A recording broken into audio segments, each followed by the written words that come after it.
Good morning everyone, কেমন আছেন সবাই? আশা করি সবাই খুব ভালো আছেন, আমরাও খুব ভালো আছি। আজকে হচ্ছে রবিবার, এখন ঘড়ির কাঁটায় বাজতে চললো বেলা 11টা। মামা, তো আজকে মামা দাঁড়াও। তো আজকে হচ্ছে রবিবার, তার উপর আজকে হচ্ছে আমার জন্য দুটো স্পেশাল ডে।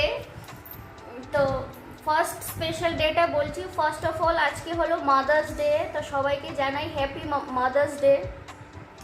আপনারা কি করে এই আজকের দিনটা সেলিব্রেট করেন আমাকে প্লিজ লিখে জানাবেন। সাধারণত আমি খুব একটা বেশি কিছু করি না, আগেও করতাম না আমার মায়ের জন্য। আর আমি মা হয়েছি আজকে 2 বছর, কিন্তু এই 2 বছরে আমিও সেভাবে কিছু করিনি। আমার মনে হয় প্রত্যেকটা দিনেই মাদার্স ডে বা মায়ের জন্য কিছু করা উচিত। বছরে ওই একটা দিন করলাম, তারপরে আর পুরো বছর সেভাবে কিছু করলাম না বা কিছু করা হয় না। মামা দাঁড়াও দাঁড়াও দুষ্টু। হ্যাঁ, তো সেটাই আর কি। তো আমার মনে হয় প্রত্যেকটা দিনেই মার জন্য সেলিব্রেট করা উচিত, ঠিক না? তো যাই হোক, আজকে তো একটা স্পেশাল ডে। তো আমার এটাও মনে হয় যেহেতু হয়তো আমরা সারা বছর কিছু করতে পারি না, তো একটা দিন হয়তো কিছু একটা করা উচিত মায়ের জন্য। দুষ্টু, কেক কাটা বলুন বা কিছু গিফট দেওয়া বলুন। হ্যাঁ, তো যাই হোক, তা আমি তো আমার মায়ের জন্য কিছুই করতে পারবো না, আমার মা আছে অনেক দূরে, আমি থাকি অনেক দূরে। তো আপনারা কে কী করেন আমাকে কিন্তু লিখে জানাবেন। মামা, তো সেকেন্ড স্পেশাল ডে বলছি। সেকেন্ড হচ্ছে আজকে আমার জন্মদিন। তো আপনারা আমার জন্মদিনের ব্লগটা আমি আলাদা করে দেব। এই ব্লগটা যাবে আলাদা আর জন্মদিনের ব্লগটা যাবে আলাদা। দুষ্টু, তো এখন যেহেতু ঘড়িতে 11টা বাজে, তো আমি এখন দলকে স্নান করাবো। স্নান করে নিচে স্নান করে পুজো দিয়ে তারপর রান্নাবান্না করব। আজকে যদিও কিছু সেরকম কিছু রান্নাবান্না করার নেই, শুধু দলের জন্যই রান্না করতে হবে। আর আজকে যেহেতু আমার জন্মদিন, তো দলের বাবা বলছে আজকে রান্নাবান্না করতে হবে না, আজকে আমরা বাইরে থেকে বিরিয়ানি অর্ডার করব, সেটাই খাবো। আজকে একটা স্পেশাল ডে, দুটো স্পেশাল ডে আমার জন্য, তাই না? তো চলুন, আজকে আমি এখান থেকে আমার ভিডিওটা কন্টিনিউ করছি। আপনারা দেখতে থাকুন, স্কিপ না করে প্রথম থেকে শেষ অবধি ভিডিওটি দেখবেন, আমার সঙ্গে থাকবেন, পাশে থাকবেন, ঠিক আছে? চলুন। তো স্নানে যাওয়ার আগে ভাবলাম মাথায় একটু হেয়ার মাস্ক অ্যাপ্লাই করে নিই। তো আমি মাঝে মধ্যে হেয়ার মাস্কটা অ্যাপ্লাই করি, 1 থেকে 2 ঘন্টা বা কি 1.5 ঘন্টা রেখে দিই, তারপর স্নানে যাই। তো তাতে করে কি হয়, চুলটা অনেকটা স্মুথ থাকে, সিল্কি হয়। তো আমি বলছিলাম যেটা, আজকে তো মাদার্স ডে, তো আপনারা কে কী করছেন মায়েদের জন্য আমাকে প্লিজ লিখে জানাবেন।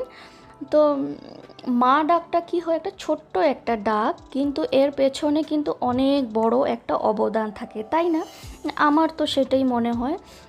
আমি এখন যেহেতু মা হয়েছি, তখন আমি এখন বুঝতে পারি যে আমাদের মায়েরা আমাদের জন্য কত কি করেছেন, কত স্যাক্রিফাইস করেছেন, তাই না?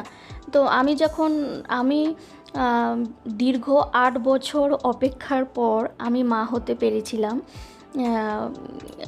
আমি যেদিন শুনেছিলাম যে ডক্টরের রিপোর্টে পজিটিভ এসেছে, আমি শুনেছিলাম যে আমি মা হব, আমার চোখ দিয়ে জানি না, আমার চোখ দিয়ে এমনিতেই জল পড়ছিল। হয়তো এটা খুশির কান্না যে আমি মা হতে পারবো। আমাদের মেয়েদের জীবনে মা হতে পারাটা আমার মনে হয় একটা আশীর্বাদের মতো, ভগবানের আশীর্বাদ যে আমরা মা হই। মা ডাকটা যে কি, সেটা আমি মা না হলে বুঝতে পারতাম না। তো যাই হোক, তো আমি তো আমার মায়ের জন্য এখন যেহেতু আমি অনেকটাই দূরে আছি, আমি থাকি হায়দ্রাবাদ, আমার ফ্যামিলি, আমার মা বাবা ওরা সবাই থাকে আসামে। তো এত দূর থেকে তো আমি কিছুই করতে পারি না। তো ওই ফোন করে শুধু জানানো, হ্যাঁ, যে হ্যাপি মাদার্স ডে, মা বলুন বা শাশুড়ি মাকে বলুন, ওনাদেরকে একটা ফোন করে উইশ করা, এটাই, আর তো কিছু করতে পারি না, তাই না? আমি সেরকম আগেও কিছু করতাম না। আমি যেরকম আগে আপনাদের বললাম যে বছরের ওই একটা দিন আমার মনে হয় যে মায়ের জন্য কিছু করা, হ্যাঁ ডেফিনেটলি করা উচিত, যেহেতু আজকে মাদার্স ডে, একটা স্পেশাল ডে, কিছু করা উচিত। আমার মনে হয় প্রত্যেকটা দিন মায়েদের জন্য স্পেশাল করে তোলা উচিত, কিন্তু মা তো আমাদের জীবনের একটা অনেক বড় অবদান। ওনারা না থাকলে হয়তো আমরা পৃথিবীটাই দেখতে পারতাম না, এত সুন্দর একটা পৃথিবী, ঠিক না? তো আমার মনে হয় প্রতিদিন মায়েদের জন্য কিছু একটা স্পেশাল করে তোলা উচিত। আমি বছরের ওই একটা দিন মায়ের জন্য কিছু একটা করলাম, আর পুরো বছরটাই হয়তো মাকে রেসপেক্ট করলাম না, বা মায়ের কোনো কথা শুনলাম না, মায়ের অবাধ্য হলাম, বা মাকে দুঃখ দিলাম, সেটা কিন্তু আমার মনে হয় না করাই ভালো। আমার মনে হয় যে আমরা যখন মা হই বা মা হয়েছি, তখন আমরা বুঝি যে আমাদের বাচ্চারা বা আমাদের সন্তানরা যদি আমাদের সাথে এটা করে বা কোনো খারাপ কথা বলে বা কোনো কটু কথা বলে, আমাদের মনে আঘাত লাগে। তো সিমিলারলি সেই জিনিসটাই আমরা যদি আমাদের মায়ের সাথে করি, ওনাদেরও খারাপ লাগে। এখন সেটা বুঝতে পারি, যদি আমার মেয়ে এখনও অনেক ছোট, সবে মাত্র 2 বছর, কিন্তু স্টিল তাও আমার মনে হয় যে মাকে আঘাত দিয়ে কোনো কথা বলা বা দুঃখ দেওয়া, সেটা করা আমার মনে হয় উচিত নয়। আর প্রতিদিন মায়েদের চেষ্টা করা উচিত যে ওনারা যাতে ওনার মুখে যাতে হাসি খুশি থাকে, ওনাকে দুঃখ যাতে না দিতে পারি বা কষ্ট যাতে না দিতে পারি, ওনাকে একটু সুখ দেওয়া বা ওনার কোনো কাজে হেল্প করা, তাই না? আমার মনে হয় সেটা করা উচিত। তো যাই হোক, আমি হয়তো অনেক বেশি জ্ঞান দিয়ে ফেললাম, আমার তো সেরকম খুব একটা জ্ঞান নেই। তো আমার মনে যা ছিল আমি সেটাই বললাম আপনাদের। তো আমার মনে হয় সবের তো মতামত আলাদা, তাই না? কে কে আমার মতে একমত হয়েছেন আমাকে প্লিজ জানাবেন। তো যাই হোক, কথা বলতে বলতে আমার এখানে রান্নাটাও কমপ্লিট, আমি রান্না বান্না করে ফেলেছি। তো ডাল হলো, মাছ ভাজা করলাম ডলের জন্য, আর একটা আলু ভাজা করেছি, একটু ঘুগনি বানিয়েছি রাতের জন্য। আর দুপুরে যেহেতু আজকে মাদার্স ডে, তো ডলের পাপা বললো তোমার জন্য স্পেশাল কিছু করা উচিত, তাই ও আমাদের জন্য একটু বিরিয়ানি অর্ডার করেছিল। তাই স্নান টান করে এসে পুজো দিয়ে আর একটু সময় বসলাম না, ডলকে খাওয়াতে চলে আসলাম। ওই যে বললাম, মা তো আমার মনে একটা চলছিল যে দেরি হয়ে যাচ্ছে, আমার বাচ্চাটা হয়তো খিদে পেয়েছে, ওকে খাওয়াতে হবে, তাড়াহুড়ো করছিলাম। তো স্নান দান করে কোনো মতো পুজোটা দিয়েই দেখুন আমার মাথায় কিন্তু গামছা বাঁধা।